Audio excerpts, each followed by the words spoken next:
fate ridere non è non è quello che io mi permetto di dire, perché non mi posso permettere.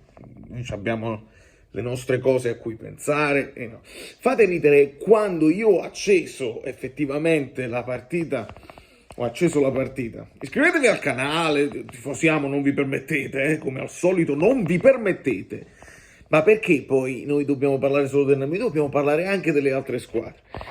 Signori, sono combattuto, ripetiamolo, che sono molto combattuto. Vi porto in cucina questa volta. Sono molto combattuto, sapete perché?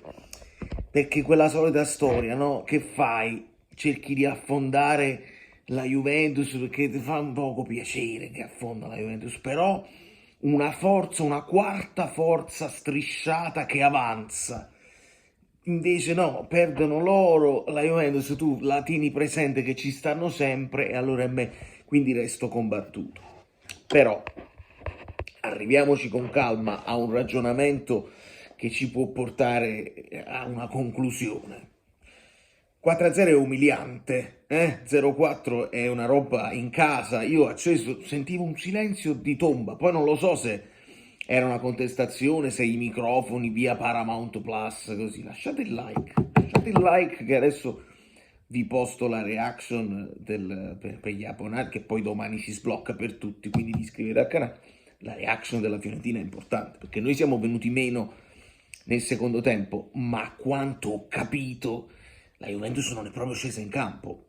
Io ho visto nel finalissimo il gol di Zappacosta, la sciuliata di Vlahovic, ma perché ha già stai ginocchiato così? Alziamoci.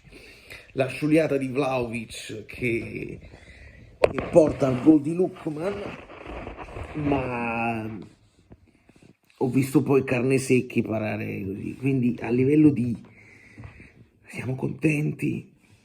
Il prossimo turno, ecco, il prossimo turno ci deve far ragionare, perché io pensavo, vabbè, fai vincere l'Atalanta, tanto tu se hai ambizioni di scudetto devi comunque vincerle praticamente tutte, perché devi superare, devi guardare avanti all'Inter, non puoi guardarti indietro, cioè dietro può succedere qualsiasi cosa e tu devi fare molto di più, perché devi comunque scavallare l'Inter che sta avanti a te.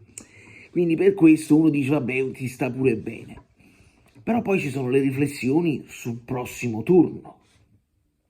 Partiamo dal presupposto che io voglio sempre che pareggino tutte, perché il pareggio, senza saperne leggere né scrivere, porta un punto a testa e quindi perdono 2 punti per forza, perché se tu hai fatto il tuo dovere, si perdono 2 punti le altre. Di conseguenza la settimana prossima c'è lo scontro tra Inter e Atalanta. Non so nemmeno chi sta in casa, penso a questo punto a Bergamo, per una logica di alternanza. E l'Inter onestamente ci arriva col risultato che ha fatto a Mozart, ma con un po' di preoccupazione.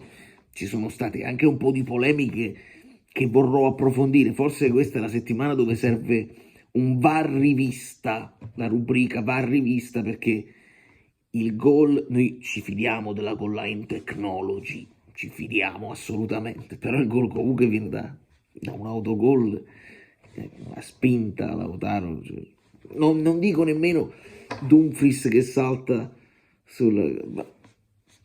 andiamo con calma, perché il gol di Arnautovic, però la riflessione suprema qual è?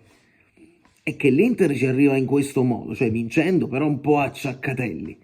Atalanta ci arriva contentissima, felicissima, e potrebbe succedere un cambio poi al vertice, perché se uno sta allo stato di forma e tu dici quest'Inter di oggi contro questa Atalanta di oggi non ha scampo, dovresti pensarla così. Però noi tra di noi, guardiamoci nell'anima, lo sappiamo che non è così che va, ogni partita fa storia a sé e che quindi poi nel momento in cui si fischia un calcio d'inizio nuovo, gli approcci, l'episodio che te la mette su un binario giusto, un infortunio prima, dopo, una squadra, insomma si sa che poi le partite prendono una piega diversa. Però adesso non sappiamo, dobbiamo guardare a noi, ecco, ecco, dobbiamo guardare a noi stessi, perché se tu fai un bel bottino pieno, signori, ritorniamo alla speranza del pareggio, e tu però hai un'occasione che insomma dai, e non si deve scherzare, non si può proprio scherzare, e sarebbe molto da Napoli non approfitta, però poi ci pensiamo, però non posso fare riflessioni più profonde sulla partita su Juventus-Atalanta, se non che è veramente un'umiliazione, e che gli XG oltre i 3, quelli dell'Atalanta, e fino alla fine era 0, cioè la Juventus non aveva tirato in porta. Quando poi però mi sono sintonizzato io, qualcosina la stavano facendo. Entra Vlahovic, esce Colomboani, ma allora Motta veramente c'ha idee, cioè non lo mette un attaccante in più, e penso che questo sia un momento in cui i juventini si faranno afferrare per pazzi.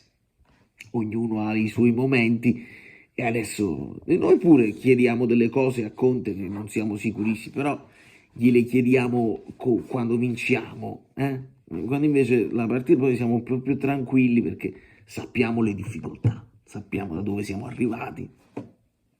E ho visto nel finalissimo la Juve che con un po' di orgoglio, con McKennie, insomma, così, che Toloi, pum, il blocco così, e a colpe test, carne secchi, cioè pure quella ferocia nel clean sheet, stai 0-3 e continui ad attaccare con Kolasinac che si butta in avanti, ed è una cosa già sovrumana, sovrannaturale proprio. Fai dei cambi che potrebbero essere dei cambi conservativi, comunque entrano Samardzic, Pasalic, gente che attacca e che non tiene niente da vedere così. Entra Toloi e salva, perché la voglia, la ferocia del clean sheet, la ferocia di fare anche il quarto gol, approfittando lì, in quel caso, di una sciuliata di Vlahovic, che se permettete sono riuscito a rovinare io, puntandoci forte sul fantacalcio. Quindi se dovete poi chiedere ma come mai è successo questa cosa, perché l'Inter prende qualche gol di troppo, Sommer in un fantacalcio, poi ne faccio 3, quindi ho potuto rovinarne molti a grande scala, Svilar per esempio su un altro fantacalcio un golletto lo deve prendere. Oggi è andata bene, perché Ranieri ha normalizzato tutto. Ma non badiamo alle chiacchiere, alle ciance. Lasciate i like e fatemi sapere se preferivate, se avreste preferito una vittoria della Juve, così l'Atalanta stava più dietro, però è una vittoria della Juve, un pareggio che era la mia scelta così, o se vi fa piacere così, perché l'Atalanta onestamente sì, ti dà un po' così, però quando perde la Juventus è comunque una cosa interessante. A New York, Valero Fluido e tutto, siamo contenti.